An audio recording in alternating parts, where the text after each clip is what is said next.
Together for D. Holland. Is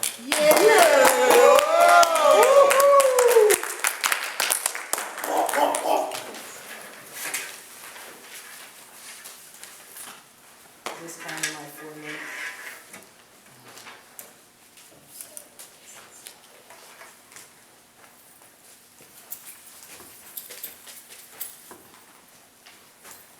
Good morning. Thank you for welcoming me to Toastmasters. I'd like to first thank Hector and Emily and Kimberly for helping me to segue into my icebreaker. At first I was concerned, that's my story, what do I do now? But I thought, hey, use it, be an adventurepreneur with it. So, in fact, my name is Dolores Ann Holland, and I am a human being. Now, you might say I have trouble with that concept on a regular basis. Even picking this topic, I was like, well, it's in the center. Do I do something spiritual? Or there's professional people here. Do I do something semi-political, hot topics? And then I thought, you're supposed to share about you.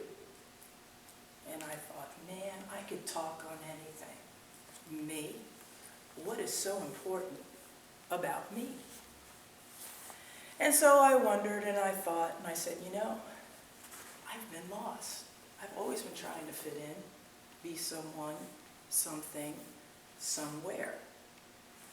And so I started with my journey. And my journey begins in New York, an adopted only child.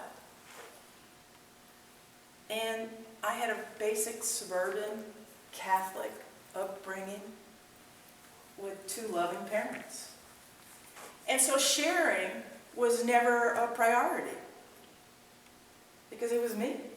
I got all the love, I'd introduce myself and I told people I was not embarrassed. I'm adopted. I'm an only child. They'd say, you're spoiled.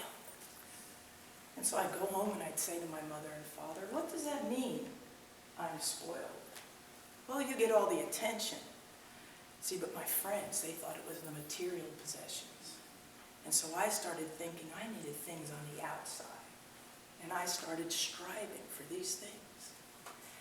And I can bore you with all my titles and various accomplishments, and they've been great.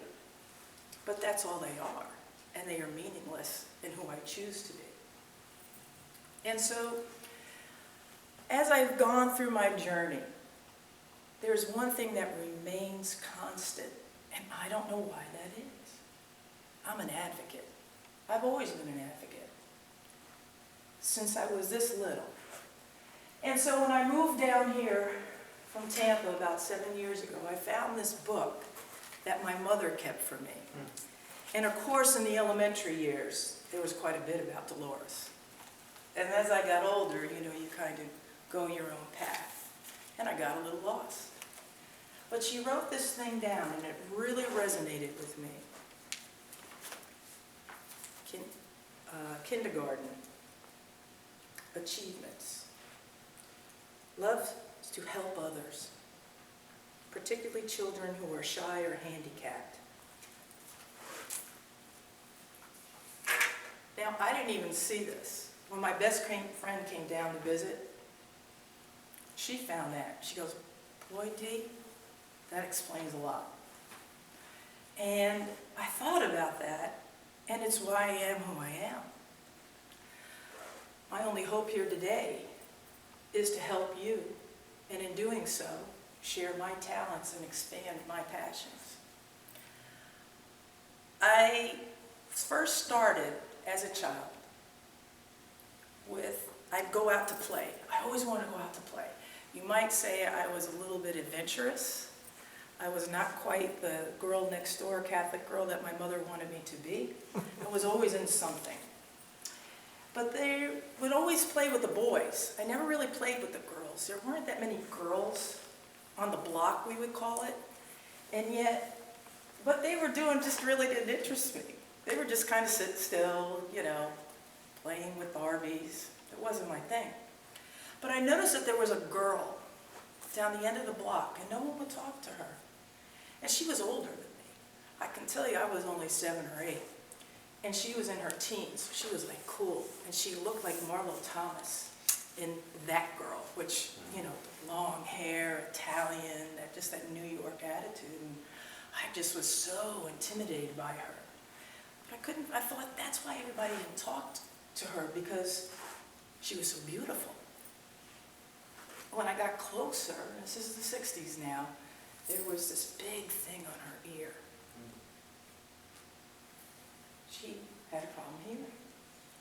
And it was also a time when we didn't have the technology that we had speech impediment that went along with hearing. So I thought, I'm not going to be like them. And I would sit and talk with her. And I'd quit playing and I'd talk with her. And that resonates with me so much now after reading that, because that's what my mother saw in me, that I did not see in me. And it's a part of me that I don't want to see in me, because I don't want to be codependent. You know, I'm supposed to be good at what I'm supposed to do. Gosh forbid the inside doesn't match the outside. It's very intimidating. And so it is no fault that I've come to this point in my life and find it hard to share, because I've always been helping others. And as I'm on this journey, I'm realizing I'm supposed to share myself. And I'll leave you with this quote. If you don't get lost, there's a chance you may never be found. Oh, yes.